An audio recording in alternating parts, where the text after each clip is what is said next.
जय हिंद। देखिए यूएनएफसीसी के द्वारा जो सम्मेलन बुलाया जाता है जिसे सीओपी कहते हैं, ये अभी जो सीओपी 26 जो स्कॉटलैंड में हुआ इसके बारे में समझते हैं, और नेट जीरो कार्बन इमिशन के बारे में क्या है इसको समझते हैं। देखिए पृथ्वी का टेम्परेचर हमेशा बढ़ते जा रहा था जिससे क्लाइमेट चेंज का खतरा हो रहा था, इसलिए 1992 में इस पृथ्वी को बचाने के लिए पृथ्वी सम्मेलन बुलाया गया ब्राजील के शहर रियो डी जेनेरियो में। अब इसे रियो सम्मेलन या पृथ्वी सम्मेलन भी कहते हैं 1992। इसका मुख्य उद्देश्य था, इसने एक एजेंडा 21 पारित किया। एजेंडा 21 क्या है? देखिए ये 1992 में हुआ। अब 1992 में इसको टर्म्स को समझिए, जब कभी हम कोई सन लिखते हैं जैसे 1992 लिख रहे हैं, तो ये पहला जो दो अक्षर है ये इस सदी को बताता है जो शताब्दी या जो सेंचुरी बीत चुकी है। तो 19 लिखा है तो 19 सदी बीत चुकी है, और ये है एक उसके आगे है यानी 20वीं सदी चल रही है। और 20वीं सदी में भी देखिएगा तो ये 8 साल ही बचा हुआ है, यानी 8 साल बाद कौन सी सदी आ जाएगी? 21वीं सदी। जैसे अभी हम लिखते हैं, मान के चलिए 2008 लिखते हैं, तो ये वह सदी है जो बीत चुकी है, यानी 20 सदी बीत चुकी है, और उसके आगे भी है यानी एक और आगे, तो 21वीं सदी। तो इन्होंने देखा कि 1992 में हम लोग 19वीं सदी जी चुके, 20वीं सदी में बस 8 साल बचा हुआ है, यानी कौन सी सदी आने वाली थी? तो 21वीं सदी आने वाली थी। तो 21वीं सदी को बचाने के लिए इन्होंने एजेंडा 21 पारित किया था और कहा था कि पृथ्वी को बचाना हर हाल में जरूरी है, क्लाइमेट चेंज से दिक्कत हो जाएगा। तो इसकी जिम्मेदारी इस सम्मेलन में दे दिया गया यूएनएफसीसी को। यूएनएफसीसी का फुल फॉर्म होता है United nation framework convention on climate change. इसी की पूरी जिम्मेदारी देगी कि भैया तुम्हारा ही काम है कि पर्यावरण का ध्यान रखना। अब इसमें क्या है कि उस यूएनएफसीसी में 193 मेंबर देश बने सब। इसका मुख्य उद्देश्य था कि पृथ्वी के टेम्परेचर को हम 2 डिग्री सेल्सियस से ज़्यादा नहीं बढ़ने देना है, उससे कम ही रखना है। इसमें हर साल बैठक बुलाई जाने लगी। तो ये बैठक बुलाना जरूरी था ताकि इस बात का गहन चिंता और चिंतन किया जा सके कि कितना काम हुआ है। तो इसके सम्मेलन को ही सीओपी बोलते हैं, कॉन्फ्रेंस ऑफ पार्टीज। पार्टीज मतलब कौन कौन देश इसमें शामिल है, तो कॉन्फ्रेंस ऑफ पार्टीज को ही शॉर्टकट में सीओपी कहते हैं। ये सम्मेलन 1992 से नहीं हुआ, हालांकि यूएनएफसीसी का गठन 1992 में हो गया, लेकिन इसका पहला बैठक बुलाया गया था 1995 में। तो जब भी बैठक बुलाया जाएगा तो हर एक पार्टी यानी देश के मेंबर का बुलाया जाएगा, तो कॉन्फ्रेंस होगा, कॉन्फ्रेंस ऑफ पार्टी, जिसे सीओपी कोप कहते हैं। अभी जो हुआ तो पहला जो सीओपी बुलाया गया था कॉन्फ्रेंस ऑफ पार्टी, वो 1995 में जर्मनी में बुलाया गया। अब उसी के बाद टेंटेटिवली हर साल बुलाया जाता है। तो जो इस साल बुलाया गया है 2021 में, ये स्कॉटलैंड में बुलाया गया है। तो देखिएगा उस हिसाब से सीक्वेंस देखेंगे तो ये 26वां बैठक था, इसलिए इसे सीओपी 26 कहते हैं। अगला जब होगा तो उसे सीओपी 27 कहेंगे। तो सीओपी का मतलब होता है कॉन्फ्रेंस ऑफ पार्टीज। अब एग्जाम में आएगा तो आप ये मत सोच लीजिएगा ये किसका हिस्सा है, यूएनएफसीसी का ही एक पार्ट है। ये एक मीटिंग होती है यूएनएफसीसी की ओर से कराया जाता है। अब इसमें क्या था खास बात, तो देखिए इस बार यह बैठक स्कॉटलैंड में बुलाई गई थी। स्कॉटलैंड के बारे में पहले समझिए। ये नीचे जो देश ग्रीन कलर का दिख रहा है ये इंग्लैंड है, ये वेल्स है। तो ये इंग्लैंड, वेल्स, स्कॉटलैंड, जब इन तीनों चीजों को मिला देते हैं तो उसे ब्रिटेन कहते हैं। यही ब्रिटेन वाले भारत पर शासन किए थे। तो तीनों को मिला देने से बनता है ब्रिटेन। अगर आप इस ब्रिटेन में आयरलैंड का ऊपर का भाग, उत्तरी आयरलैंड भी मिला देते हैं तो बन जाता है यूनाइटेड किंगडम, जिसे शॉर्टकट में यूके कहते हैं। तो हमारे ऊपर यूके वालों ने शासन नहीं किया, हमारे ऊपर ब्रिटेन वालों ने किया। तो ब्रिटेन में भी 3 आएगा, स्कॉटलैंड, इंग्लैंड और वेल्स। ऐसे भी देखें प्रिंस ऑफ वेल्स भारत में आए थे, आगमन हुआ था यहाँ से। तो ये स्कॉटलैंड जो है वो ब्रिटेन का हिस्सा है। तो स्कॉटलैंड में इस बार सम्मेलन हुआ। इस सम्मेलन में तुर्की भाग नहीं लिया, चीन ने नहीं लिया, रूस ने भी भाग नहीं लिया। इस सम्मेलन का मुख्य उद्देश्य जो आकर्षक पॉइंट था वो था नेट जीरो कार्बन इमिशन 2050 तक। 2050 तक कार्बन का नेट जीरो कर देना है। अब इस सम्मेलन सीओपी 26 जो हुआ, यानी 26वीं बैठक, पहली तो 95 में हुई थी 1995 में, 26वीं 2021 में हो रही है। तो इसमें मुख्य उद्देश्य इन्होंने कहा कि पूरी दुनिया को 2050 तक नेट जीरो करना है। नेट जीरो मतलब जितना कार्बन का हम उत्सर्जन करेंगे उतना ही कार्बन को हम सोख लेंगे। जैसे हम मान के चलिए 100 रुपया कमाए तो 100 रुपया खर्चा कर दिए, इसको कहते हैं नेट जीरो हो गया। मतलब जितना आया उतना चला गया। तो हम ऐसा नहीं है कि कार्बन डाइऑक्साइड का उत्सर्जन ही नहीं कर सकते, गाड़ियां चलेंगी तो धुएं निकलेंगे। किसी भी चीज को जलाइएगा तो उसमें 99% है कि आपको उसमें क्या निकलेगा, कार्बन डाइऑक्साइड निकलेगा, और आधा जलाइएगा तो कार्बन मोनोऑक्साइड निकलेगा। तो हम कार्बन डाइऑक्साइड को तो रोक ही नहीं सकते, बट इतना है कि एब्जॉर्ब कर सकते हैं। तो इन्होंने 2050 का डेट दिया, लेकिन रूस और चाइना कहा कि भाई हम 2060 तक ही हम इसको कर पाएंगे। भारत ने कहा कि भैया हम 2070 तक कर पाएंगे। तो भारत नेट जीरो जो है वो 2070 तक कर पाएगा, क्योंकि अगर हम बहुत ज़्यादा कार्बन की इमिशन को कम करेंगे तो फैक्ट्रीज वगैरह को बंद करनी पड़ेगी। अब कई देश ऐसे हैं जो कार्बन सिंक को कर देते हैं, कार्बन डाइऑक्साइड को इतना ना सोख लेते हैं जिसका कोई हद नहीं। देखिए, कार्बन डाइऑक्साइड को सोखने की सबसे ज्यादा क्षमता समुद्र में थी, बट ये लोगों ने अब तक इंडस्ट्रियल रिवोल्यूशन जो हुआ था उसके बाद इतना ना कार्बन डाइऑक्साइड को सोखा है, इतना CO2 को सोखा है कि अब इनकी क्षमता खत्म हो चुकी है। अब महासागरों ने जवाब दे दिया, तो एक ही रास्ते बनते हैं, जंगल। ये कार्बन डाइऑक्साइड को लेके फोटोसिंथेसिस करके ऑक्सीजन दे देते हैं। तो जहां जंगल ज्यादा है उन्हें कार्बन सिंक कहा जाता है। ब्राजील के जंगलों को कार्बन सिंक, दुनिया का सबसे बड़ा कार्बन सिंक माना जाता है। उन्हें पूरी दुनिया का 20% ऑक्सीजन अकेले ब्राजील के जंगलों से आ जाता है, इसलिए उसे पृथ्वी का फेफड़ा कहा जाता है। हालांकि कई ऐसे भी देश हैं जहां पर कार्बन का उत्सर्जन बहुत ही कम होता है, इतना कम होता है कि उन्हें हम लोग मतलब कार्बन सिंक में रखते हैं। जैसे 2 देश आते हैं इसमें सबसे प्रमुख, एक यहाँ आता है दक्षिणी अमेरिका के देश सूरीनाम। ये सूरीनाम में कार्बन सिंक बहुत ज्यादा है, यहाँ पे कार्बन का उत्सर्जन एकदम नेट जीरो अभी हो चुके हैं, ये लोग नेट जीरो हो चुके हैं। और यहाँ भारत का पड़ोसी राज्य भूटान की बात करेंगे तो ये नेट जीरो तो है ही है, ये कार्बन निगेटिव है, यानी इसके पास कार्बन जितना उत्सर्जित होता है उससे ज्यादा ही उसको सोख लेता है। और अगल बगल भारत से भी जो CO2 उड़ के जाता है, चाइना से जाता है, नेपाल से जाता है, उसको भी ये सोख लेता है।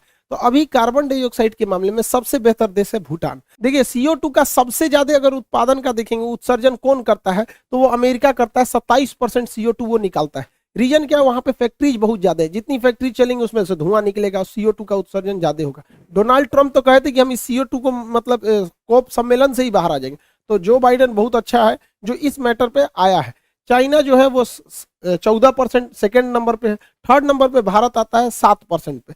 देखिए, CO2 का उत्सर्जन दुनिया में जितने विकसित देश थे, जो पहले इंडस्ट्रियल रिवोल्यूशन हुआ था ब्रिटेन वगैरह में, तो उन्होंने CO2 का उत्पादन किया। और जो बेचारे गरीब देश है उनके पास CO2 का उत्सर्जन ही नहीं हुआ। अब उन पे नियम लगाइए कि आप उत्सर्जन मत कीजिए, तो वो कहते हैं कि भैया तुमने पूरी फैक्ट्री लगाई, तुम इतने अमीर हो गए, तुमने पूरे पृथ्वी को चौपट किया, हम तो कुछ किए ही नहीं, अब हमारे पे नियम क्यों थोपते हो? एक काम करो, तो सोलर प्लेट से बिजली कैसे बनती है ये टेक्नोलॉजी ट्रांसफर करो, या फिर हमारी मदद करो। तो अमीर देश इस टेक्नोलॉजी को भी ट्रांसफर नहीं करते, अब कहते हैं हमसे खरीदो, तो कहता हमको कौन चीज खरीदना है, तो पृथ्वी को हम चौपट होने देते हैं। तो इसके लिए एक अलग से बजट अलॉट किया जाएगा, जिससे कि गरीब देशों को टेक्नोलॉजी खरीदने में या ट्रांसफर करने में सहायता मिल सके।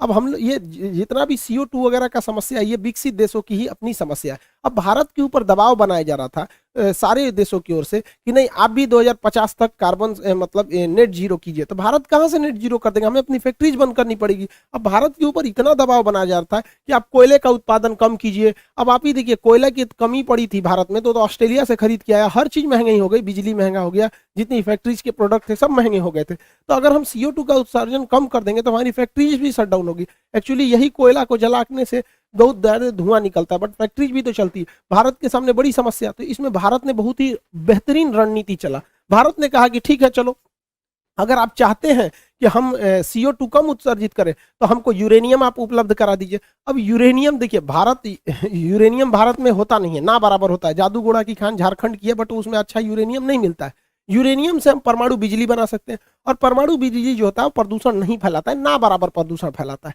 और ये परमाणु बिजली घर बहुत ज्यादा मात्रा में बिजली उपलब्ध करा देता है। लेकिन हमको यूरेनियम चाहिए, यूरेनियम हमें मिल नहीं पाता है, क्योंकि नियम है कि यूरेनियम उन्हीं को इजीली मिलेगा जो न्यूक्लियर सप्लायर ग्रुप यानी NSG के सदस्य हैं। अब NSG की स्थापना 1974 में हुई थी। वर्तमान में इसमें 48 देश है, 48 देश।